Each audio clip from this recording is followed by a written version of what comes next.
எனக்கு நிறைய வேலை இருக்கு, நான் ரொம்ப பிஸி.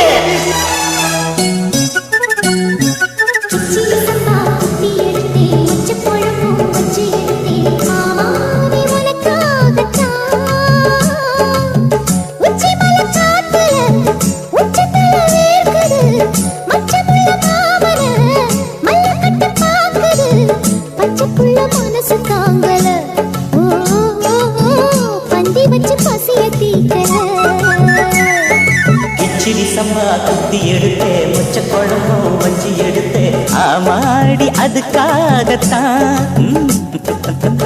உச்சி மலை காத்துல உச்சந்தல வேக்குது, மச்சமுள்ள பூவத்தான் மல்லு கட்ட பாக்குது. பக்கம் வந்து போரசி பார்க்கவா, பந்தி வச்சு பசிய தீக்கவா.